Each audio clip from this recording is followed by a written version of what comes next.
This is Vermont Edition. I'm Jane Lindholm, in for Michaela Lafrac. If you were to walk outside at night at this time of year, grabbing that radar gun you probably keep in your junk drawer, and you point it up at the sky, you would see the sky is full of movement. We are in peak migration season for birds, and it's worth noting other creatures as well, including winged insects, and millions upon millions of them are flying high each night, heading south to their wintering grounds. Now, if you don't have a radar gun in your junk drawer, not to worry, neither do I, but the folks at Birdcast, an online migration tracking site, do. They show a nightly prediction of how many birds are likely to be on the move, and then they do real-time tracking to actually determine who is on the move and when. Last night was big. Birdcast reported 125 billion birds flying over U.S. airspace.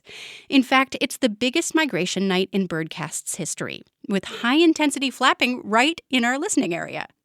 They predict 3 nights out, so tonight you can still expect somewhere around 320 million birds in flight in the U.S., with a lot of activity concentrated up and down the eastern seaboard.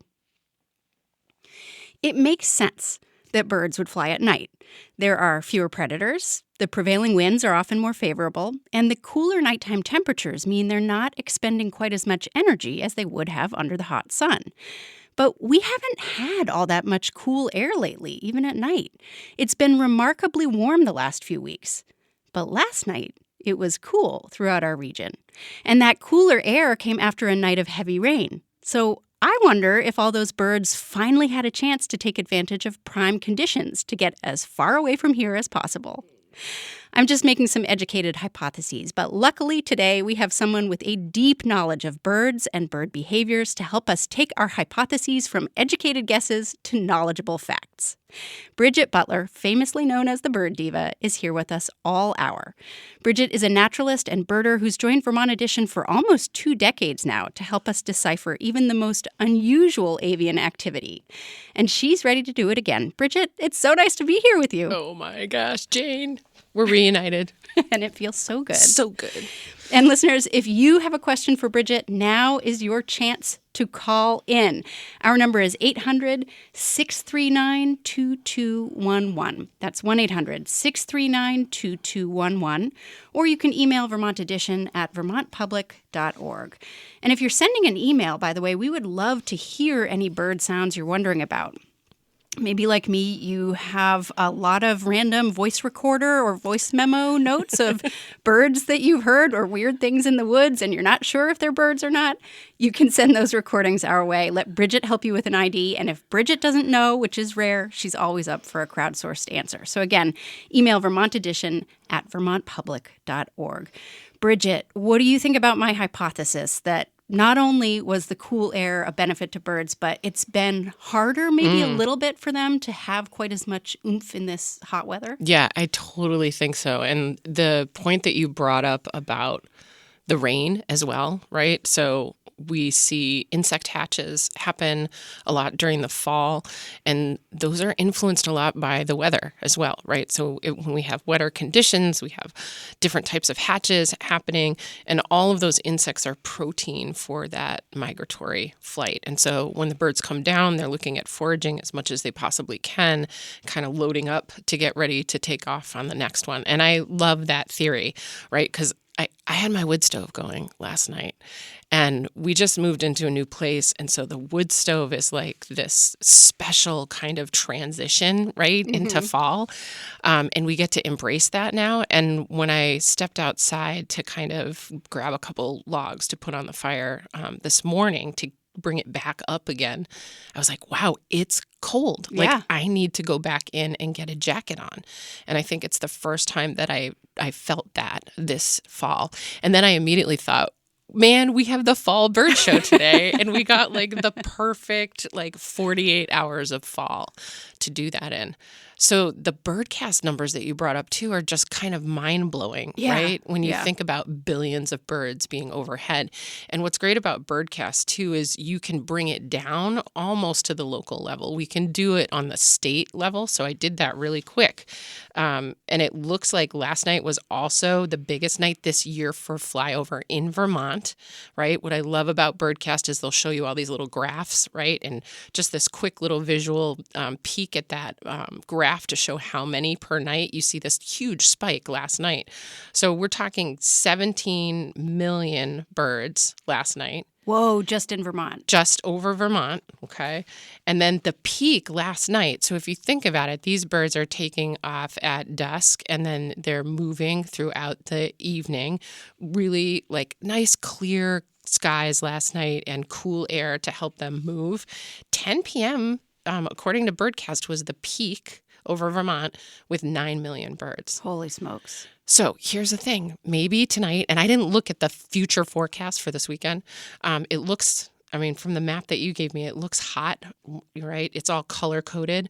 So it looks hot for last night, and it may likely do that for tonight. And so I encourage folks, go out, like maybe just step outside. If you go to bed at 10 p.m., peak was at 10 p.m. last night, just go outside and turn your gaze skyward. Maybe do a little bit of that ear cupping so you can hear a little bit more, because these birds are also vocalizing at night while they go over.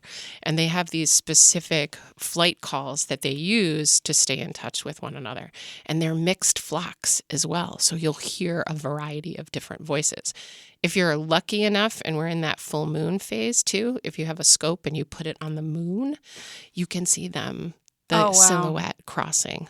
And that was one of the old ways that we used to count birds back in the day during migration, was to, go do these moonlit night counts where you would count the number of birds that would cross over the face of the moon over a period of time in the evening. That seems now like such a sweet, nostalgic way of doing it. It's so romantic as I say it. I'm like, oh, it's so lovely. Birdcast does predict that tonight is going to be a pretty hot night here. But you might really want to fly over to the Midwest, to the Dakotas, if you really want. That is where it's going to be white hot tonight. Barring your ability to hop on a flight, it's going to be pretty good here, they think, too. So just for people to know, if they don't know that website already, it's birdcast.info, and it's a legit site. Oh, yeah. So this is run by the Cornell Lab of Ornithology, and they've developed this whole set of technologies to do this over a number of years. It's been really cool to see it evolve, and to have it now be available in as real time as we possibly can get is really pretty special. So I asked people to send us audio clips if they have anything they want you to ID for them. And listeners, if you've got one, send them our way. You can email just like a voice memo or voice recorder recording on your phone to vermontedition@vermontpublic.org. And if you don't have that, that's okay too. You can make the call for us with your own voice. We always enjoy that as well. Oh, I love that. Do that. Do those, please. Our number is 800-639-2211. That's 1-800-639-2211. And here's an audio clip we got from Kathy in the Northeast Kingdom. Okay.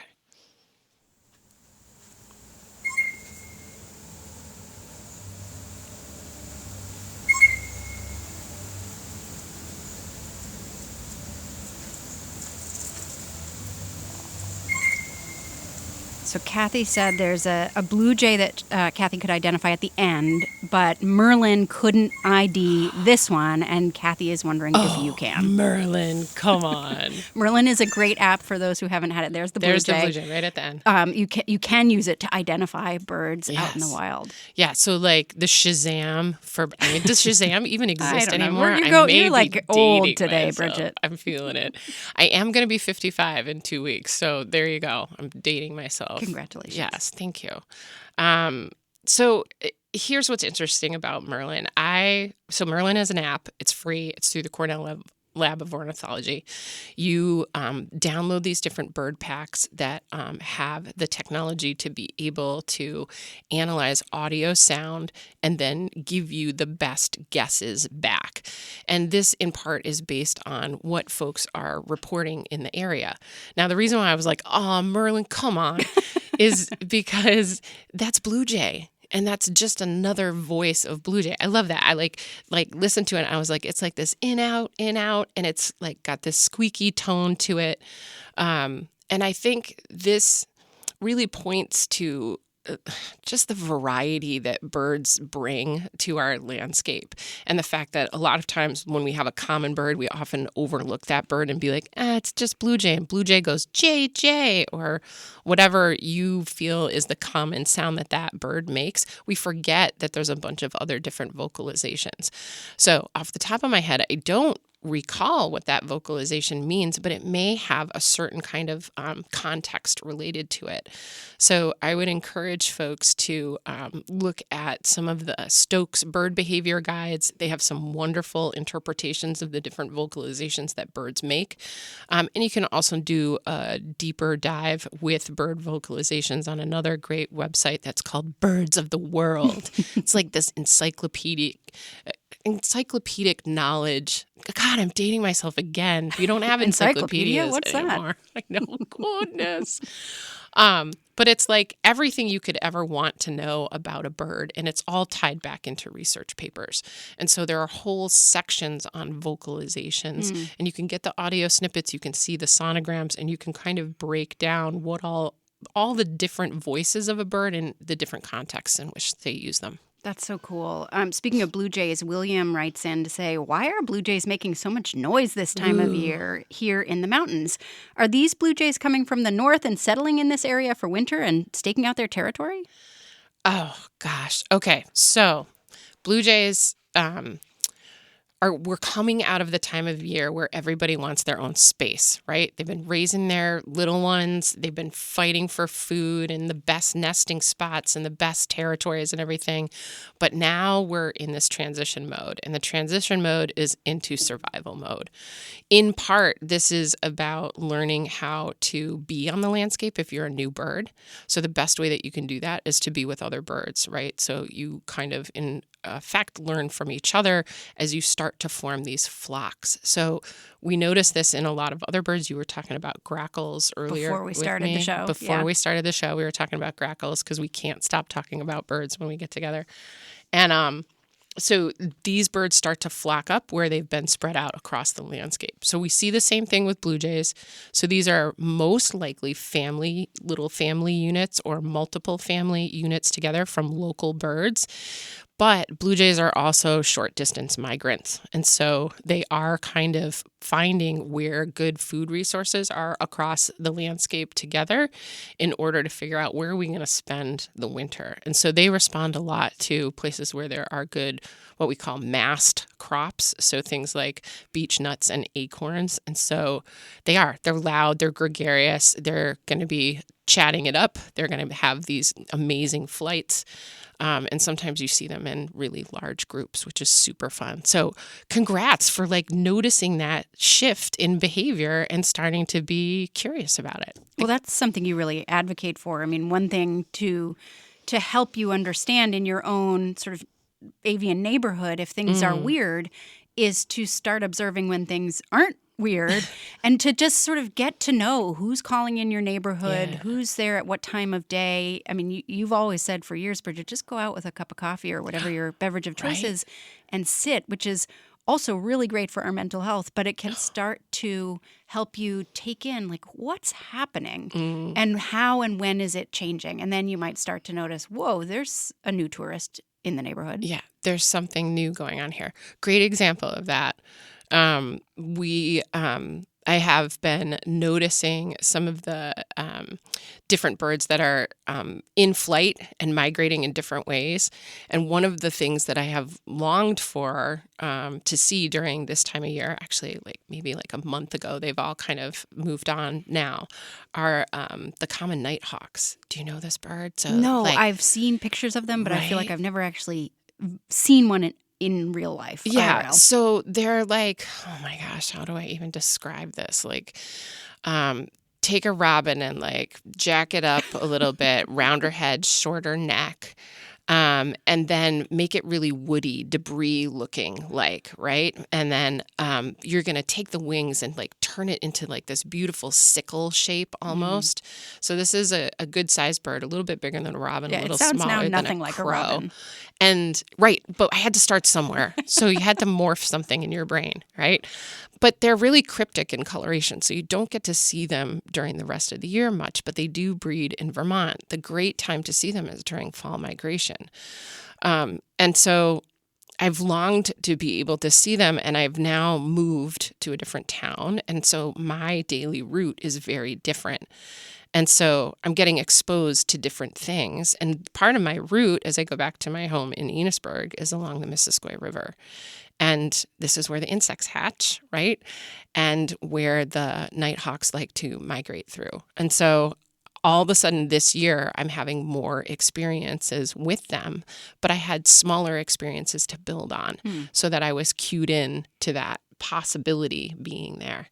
And so that's been such a gift this fall to be able to experience those birds in just a little bit bigger numbers than I normally do.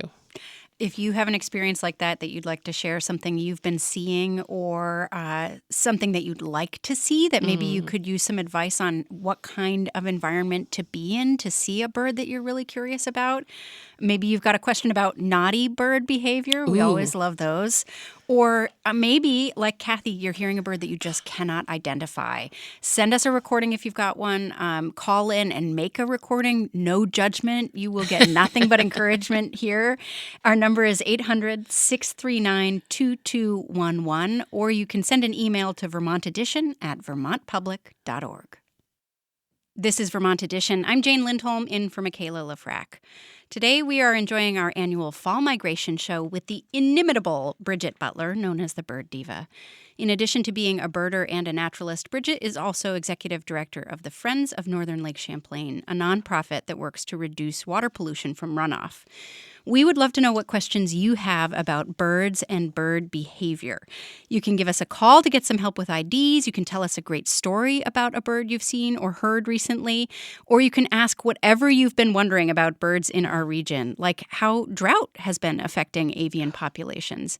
Drought can be devastating, of course, in so many different ways, but it can also reveal things that we haven't been able to see before. So give us a call with whatever questions or stories you'd like to share. Our number is 800-639-2211. Or if you're shy, you can email Vermont Edition at vermontpublic.org. Bridget, Grace emailed us from north of Montreal, where she writes that she lives right by some creek and wetlands that feed into a river. And she says, Of course, I hear the Canadian geese and wood duck calls, but I have never heard a call from the beautiful white egrets and great blue herons I observe. Do all birds have a call? Oh my gosh, such a great question. And I just went, I was like, you're not choking. It's not, you don't have something stuck in your throat. I'm not choking on water or anything.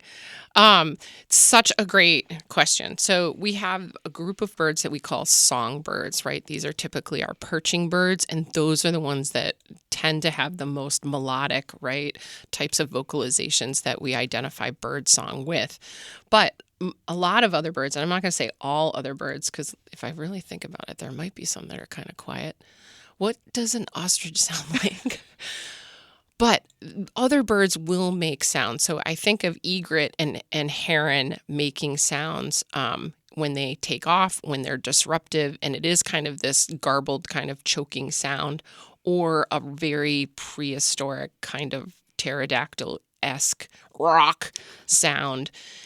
They'll also make this sound when they come in to roost at night. So if you've ever been to heron rookeries and things like that, it can get a little cacophonous when they are all there together. So again, this kind of goes back to what Jane was saying earlier about sitting with a cup of coffee, slowing down, spending some time, right? Put yourself in a place where you're going to be able to experience that bird over different times of day, and in different weather patterns, different occasions, all of that, different seasons, right? And then you will really, truly start to get to know that bird, just like you get to know your friends, right? The more time you spend, the more questions you ask, the more curious you are about them and their connection, right, with you. We can do that same thing with birds.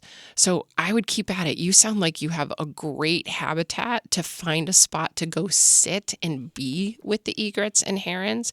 And I think if you do that, especially during different times of day, I think one of the things we do in the birding community often is we get hyped up about dawn as the best time to go out and experience birds.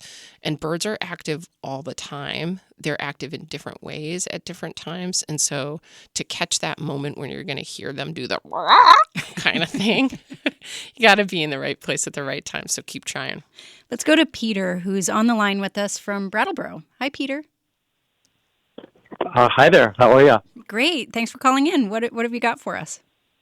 There's a wonderful place here in town to paddle a canoe. And I was paddling a couple days in the meadows, and I counted about 500 geese, all Canadian geese. They didn't look like they were migrating. They've been building up their numbers all summer long. They were aggressive. They were loud. And I felt like, man, if I were a duck or if I were some kind of another songbird, I would lay low because it just seemed like the geese were way too big for the body of water. And, I could raise my paddle and make them fly a little bit, but then they would just go in another place. And the water was all fouled with turds and feathers and things. And I just thought, it's too many geese for this place. Yeah. And what can we do about this?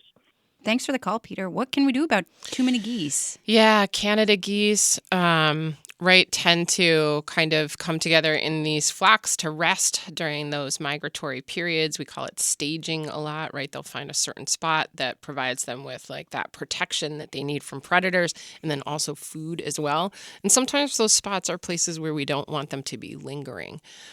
So there are different gentle ways to encourage them to move on. Believe me that they will move on in time as well, because they need to. I think this year is particularly challenging because the weather's been so different. So they're not getting some of those weather cues to move. But there are different ways to encourage them to move on. I know some folks in different places that have had challenges between geese and people interactions in densely public areas who have used cattle dogs that are specifically trained to help move geese off of sites. If some of you have visited some of the state parks in Vermont, you may have seen the coyote decoys that they use. They're very terrifying if you have young kids. So make sure, I experienced this when my kids were little. They were so scared of the coyote decoys at the, where were we, at Kilcare State Park? Because they look snarly, right? They're they've got this snarly face to them. But that discourages the geese from hanging out and then nesting in that area so that they're not lingering in a place that we've kind of designated for public recreation. So decoys are a good way to do that. And then the other thing, if it's really problematic, there are folks that have trained dogs that can gently basically herd them off of the site. While we're talking about geese, Dean writes in to say, for 2 years during the spring and fall migration period, a white goose has been visiting the cornfields around here. It hangs out with a bunch of Canada geese, and there are no other white geese around. I have not been able to identify it as a snow goose or a domestic species gone wild. Do you or anyone out there know anything about this goose? How common is it for a bird to seem to associate itself with a flock of a different species? Yeah, so geese are really interesting because some geese will tolerate different species, like Canada geese and snow geese don't tend to mix together because they just don't get along, right? And so when we look for them in Vermont, we tend to find snow geese in different places than we find Canada geese. And it may just be like the next field over, right? It may not always be really, really far apart. Also, we have a bunch of other different types of geese that present white, right?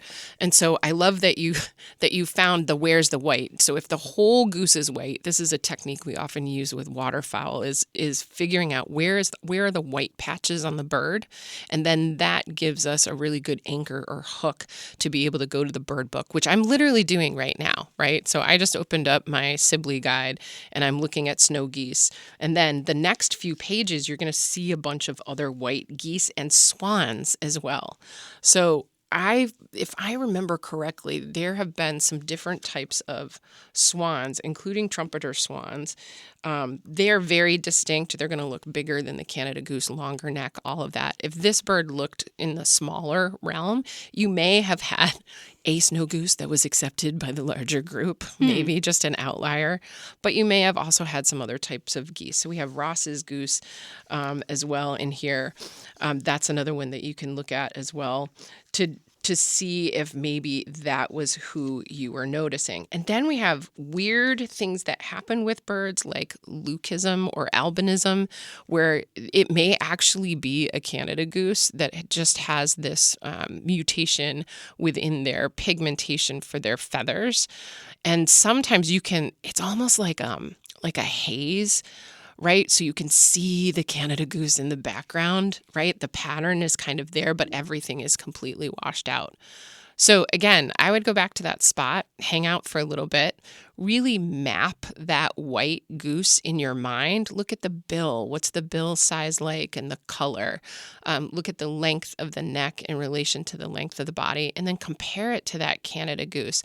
Like, take a deeper dive into the details. And what's great about geese, oh, Jane, I remember you and I going and looking at geese way back down in Shelburne, is they sit still.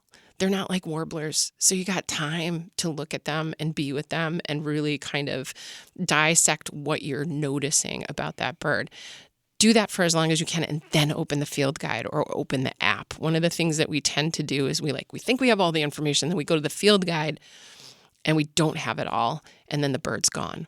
So grab as much as you can and then open that guide to help you kind of clinch the idea and figure out who's who. Dean, if you do figure it out, send us a note, because I'd like to know what kind of white goose you're seeing and what's been adopted by a flock of Canada geese. Oh, I got another idea too. Okay. So here's another thing. We were talking about crowdsourcing earlier, right? So there's a couple of Facebook groups that you can go to, and then there's the Vermont Bird Listserv. You can also go to Vermont eBird, and you can look up sightings for birds in your area. So maybe somebody else with a different level of experience has already been at that site, and they've counted 500 snow geese and 1 Ross's goose. And then you have your answer. Let's go to Deanna in Fairfield. Hi, Deanna. Hi. Thanks for taking my call. In Fairfield, we're blessed to have a frequent family of sandhill cranes, and I'm wondering, where do they winter over? Rumor has it they winter in a farmer's barn up there. No way. I'm totally serious. Okay. I don't know if that rumor is true. I have lived up in St. Albans for a very long time, just moved to Enosburg. My kids went to school in Fairfield last year, and so we had a chance to drive that route from St. Albans to Fairfield every day, and we often got to see the sandhill cranes there. It's been really wild to watch them over the years kind of intensify or deepen their site fidelity to that place, and notice through eBird reports where they are showing up within that community. So there's a bunch of different set fields, and if you drive 36 between St. Albans and Bakersfield, West End Pizza is like this great spot on the hill, and those fields around the pizza place are a good spot to go and look for the sandhill cranes. So they are typically migrants, and they're going to be wintering in the southern part of the United States. But if you look at some of the records here in Vermont, like, people have been seeing the sandhill cranes into December. And then I believe, and I would have to double check the data, but I believe through the winter as well. Wow. So this rumor popped up a number of years ago that a farmer leaves his hay barn open, and sometimes they go, that's like the bird community rumor. And I just love it. I just think it's so cozy to think about these sandhill cranes like elegantly walking into the barn at night and being like, this is great. And then we'll come out again. I think this is one of the things that sadly or, delightfully, we're going to see more of with the change in climate, right? So here we are after 2 years of rain affecting the state so drastically. To think about the summer that we just had with the drought, right? So this is changing migration patterns for birds when they arrive, when they leave as well. And we're getting this, what do they call it? It's like a phenological mismatch. So phenology is the study of the change of seasons, and birds and insects and many animals have this direct tie-in with those seasonal changes. So this is their own personal phenology, right? I was just talking about wood stoves. That's my personal phenology, right? As we get into fall, we create fires to stay warm. So here are these birds that are mismatched with the phenology of the landscape. And so sandhill cranes are not getting the cues to leave, right? They're still hunting for insects and frogs in the field because the season is warmer and everything's a little bit more delayed. So they're hanging out. We have milder winters. So the ground cover is not either frozen or even covered by snow. So they can stick around longer. So we can see it as a delightful thing and take hope in the fact that some of these birds are adapting to that change and kind of shifting from it. It also can be a call to make changes ourselves. Are there things that this drought has brought about that, while we can be really concerned about what this portends for our climate in the future, that we can also enjoy in the moment? I've been walking along Dead Creek this summer and fall, which is very, very low. And so you can walk on the banks of the creek, and I see all of these bird prints in the mud, and sometimes you can see the shoreline birds as well. Yeah. And so you can start to identify, and you can look at those heron footprints and be like, oh my gosh, they are so big. So big. So it's neat to be able to see these things that you wouldn't ordinarily be able to see. Have you observed anything? Yeah, I think things that I've seen are just herons fishing in different places, right? So our herons and our egrets shifting where they are. Same thing with kingfisher as well. I have, we long as birders who get to the fall to be able to experience shorebirds in Vermont is a really hard thing, right? Most shorebirds we find along the coast, or many more along the Great Lakes. We're not in a super dense flyway, so we take what we can get. And oftentimes what we're looking for are the mud flats, right? Where these birds can come through and they can feed on the different invertebrates and on mollusks and things that are there. And when we have a year like this where Lake Champlain level is really low, we would think, and it will be interesting to see from data from especially, local eBird reports, whether or not we saw more or less shorebirds. I'm really curious about that myself. I feel like the places that I've put myself this year, I haven't seen a huge shift, but then I haven't been dedicated to doing that. So if there are any birders out there that have been doing the shorebird thing this fall, I'm curious what you've noticed. The other piece that plays into that is the weather again, right? So if the weather is favorable, they're going to linger up north or wherever they were breeding a little bit longer. And that may throw them off a bit and then throw off when they arrive here. Let's go to Piper, who's on the line with us from Wheelock. Hi, Piper. Hello. I was calling in. Hi, Bridget. I had a story about some robins. Hi, Piper. They came. Hello? Hi, Piper. Go ahead. Sorry. Hi. Yes, so there's a pair of robins. They've been here, coming to our yard for 4 or 5 years now. And last year it was really special. They made 3 different nests, and we got to see the chicks and stuff. Wow. But then this spring they came, and they built a really big nest in our woodshed. There was a place under the roof where it was sheltered and a good spot for the nest. So it was extra big, and they had 4 chicks. Whoa. And then at the end, some of the chicks had hatched sooner. So when they were fledging, 2 chicks fledged one day, and then 1 chick fledged the next day. And then there was just 1 chick left in the nest. And she was looking a little bit lonely. And the parents, they laid an egg in the nest, the used nest with the chick still in it. Whoa. And then the chick was there incubating the egg. And we were wondering, is that egg gonna make gonna turn into a chick. But then the chick fledged, and they left the nest. And then the chick started building a new nest, and a couple days later, the egg was moved out. Whoa. And have you heard of that before, like an egg just to keep a chick company?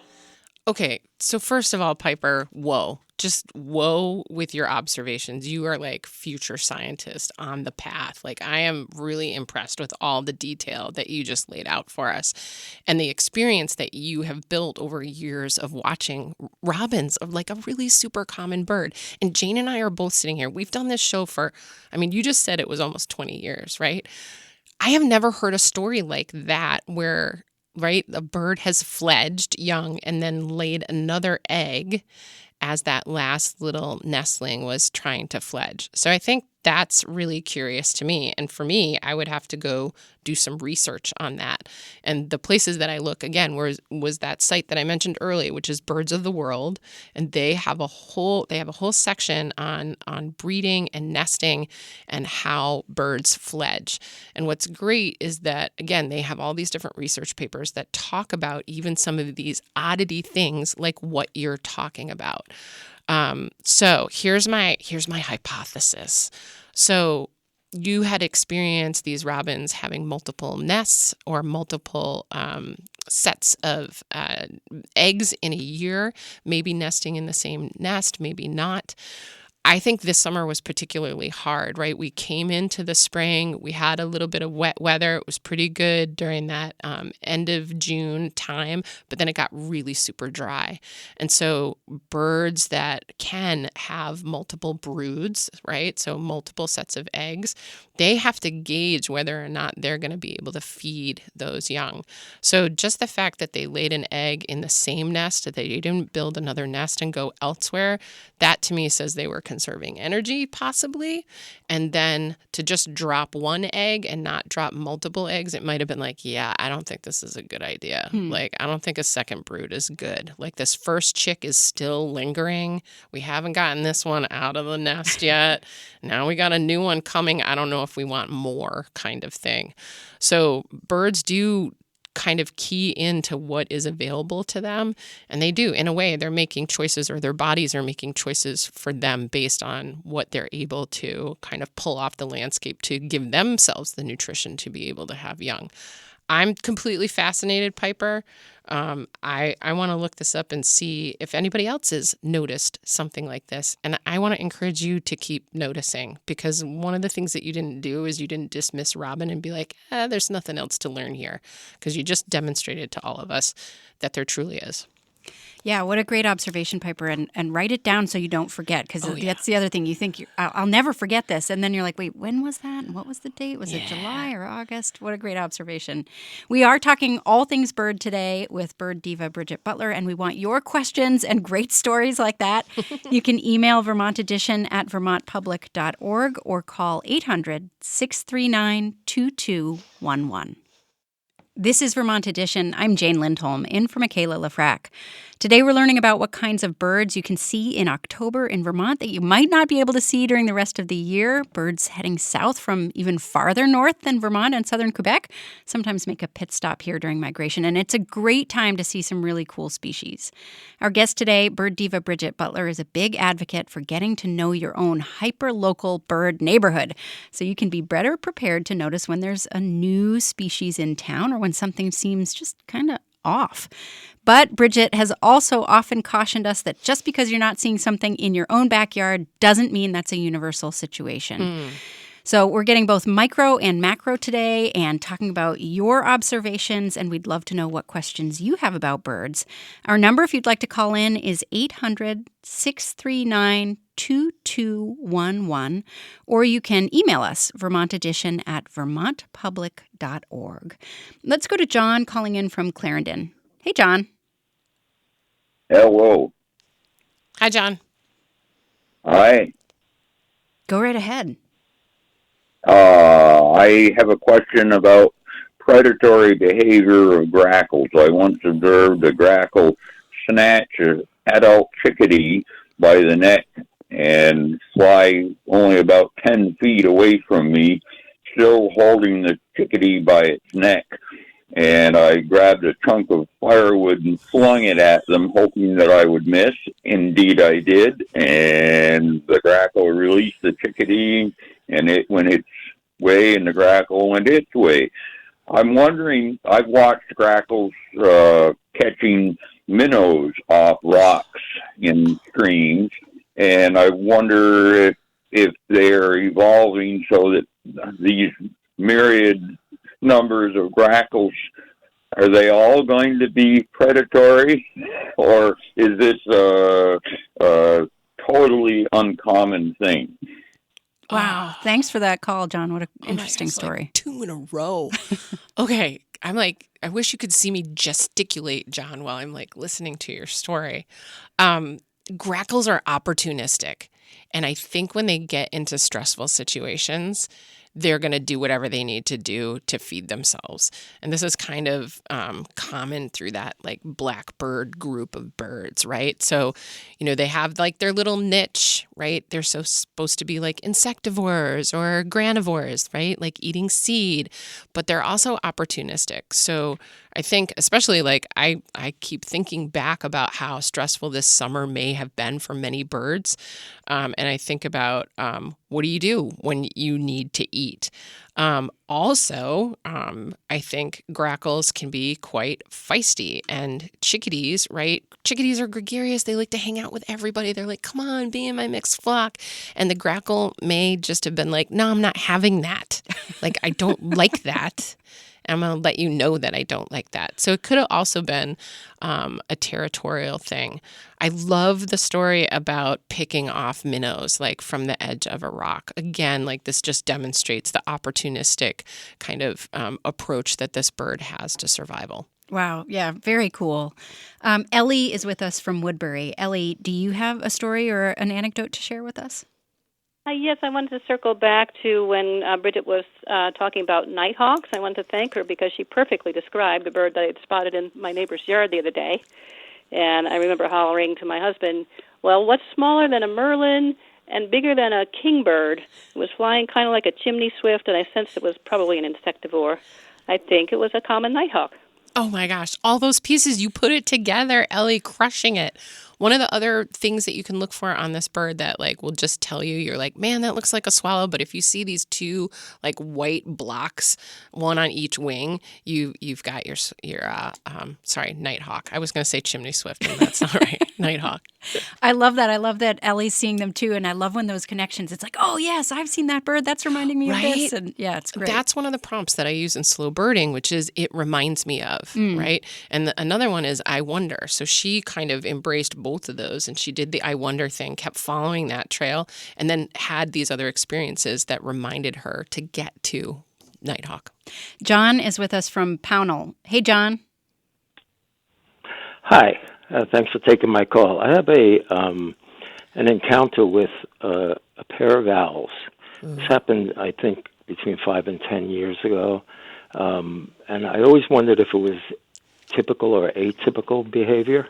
I was walking down my driveway, long and wooded driveway, one night, and was kind of startled by a bird vocalization right next to me in the shrubs. I turned my flashlight on it, and it appeared to be a big bird, which flew away. I guess it was an owl or something like that. From then on, a pair of owls made themselves well known on the property. They would show themselves pretty well when my wife and I went out and follow us around the property. For instance, we'd walk down the driveway and they'd sit, mid-tree on the driveway in plain view, and they'd make a particular sound. Now, it was so long ago I can't remember. Oh, come on, John. Come on, please make the sound. John, come on. It was Oh, no. descended in pitch. Say it again. We lost you right for that, John. Oh, it was a note that descended in pitch from low to high, or the opposite. I can't remember which way. My wife has it on her phone, both a picture of the owls and them doing this, but I don't remember which one. It was either like ooh, or the opposite. Wow. Okay. So I think, right, if we think barred owl, right, barred owls have so many different vocalizations. There's actually a whole set of, CDs. Gosh darn it, Jane. No one uses CDs anymore. There are sets of audio files that you can find online that have the variety of different sounds that barred owls make. And there are all these great ways to kind of parse them and understand the different reasons why they're using them. So there are some like descending like ooh-alls that the barred owl will make. And I think in particular, thinking about them following you on the property, thinking about how we disrupt other things that might be prey items for birds, and birds after a while learn what to expect from those two-legged beings that walk every night in the same place. If we follow them, they spook up little rodents or insects or things that we can pick off. Happy you had that experience with them. Yeah, that's so cool. Erin wrote in to say, today on the drive to school, my daughter and I sighted what we really felt was a bald eagle next to the Lamoille River in Hardwick. The bird alighted briefly on the road in front of us and then flew toward the river, so we got a good observation for about 6 or 8 seconds. The bird had a white head, bright yellow beak, black dorsal body and wings, and white tail feathers. How common or rare is this sighting in our area? Boom. Good job. That is totally bald eagle, right? You got white head, the white tail feathers dark through the back, and you're along the Lamoille River. So this is where those birds are going to like to hang out. They're fish eaters. They'll harass osprey and other birds when they're feeling particularly lazy and they don't want to catch their own. And they'll also prey on ducks. So wherever we have waterfowl kind of rafting up right now, that's a really good place to look for eagles. Eagles are an amazing comeback story in Vermont. You can go to the Vermont Fish and Wildlife website and learn more about that story and how the Fish and Wildlife Department has helped bring those birds back. We've got a call from Philip in Island Pond, but we're running short on time, so I'm going to summarize that Philip says that a lot of bald eagles, a few bald eagles seen lately, sees them more often now, and actually saw one eating roadkill. Is that unusual? No. Again, like another opportunistic bird that's just going to take advantage of what they can find. And again, this year, I think is stressful for birds. And so those birds that are like the edge opportunistic feeders, they're not edge anymore. Camila Luna on Instagram wonders, what do birds think of people and what do they think of cars? Right? What do they think? I don't think they like cars at all. I can answer that one flat out. Maybe they're a little bit curious. Maybe they use them just like I was saying with owls, with hunting. But I love that question of what do they think of us? I think that's a great prompt to sit with your cup of coffee or your, favorite cup of tea out on the landscape. And as you're gazing at a bird, think about what is this bird thinking of me, right? What's my relationship like? What are they wondering about me as a two-legged being? And what are they saying when they start screeching at you? Right. Bridget, I understand you've been noodling on an analogy lately that basically posits that warblers are mean girls? No. That yellow-rumped warblers are the Regina George of the bird world. And this is from an observation that I had over the fall, right, in watching yellow-rumped warblers in these mixed flocks. And they seem to only hang out with black-throated green warblers, which, might be one of Regina George's friends, who's acceptable. Same thing. They like palm warblers and magnolia warblers, but they don't tolerate other warblers. And that, come to find out, I did my research, and it turns out that it's all about hierarchy, right? And so we have these birds that feed in certain ways, especially during migration. If you feed in the same way that I feed, you can't hang around in my group. But if you bow down to the Regina George, then you can stay within my little clique and we get to feed together. And if none of that made sense, you should go watch the movie Mean Girls or the remake of the movie Mean Girls, and then it will make sense what Bridget is saying. It's very big in my household right now. I was like, that's Regina George flying by. I wish we had more time. We have so many interesting observations and people sharing thoughts. Keep it going. You can always connect with Bridget Butler. Bombard me with emails. Yeah. Bridget is a birder and a naturalist living in northwestern Vermont and executive director of the Friends of Northern Lake Champlain. Bridget, thanks as always for your time, your enthusiasm, and your expertise. Always. I'll be here. And thanks for filling in today, Michaela. We miss you. Yeah. But I'm so glad we had this opportunity to reconnect. Me too. It was really fun. The Bird Show is always a favorite for me. Listeners, if you have questions about anything or you want to share an idea for a new show, you can always email Vermont Edition at vermontpublic.org and check out Vermont Public on Instagram to see photos and clips of our offerings and to learn more about what's coming up at the station. Our show today was directed by Aaliyah Papes. John Ahrens is our managing producer. Andrea Lorian and Daniela Fierro are our producers. Our call screener was Rick Barrett, and our theme music is by Myra Flynn. I'm Jane Lindholm. Thanks for listening.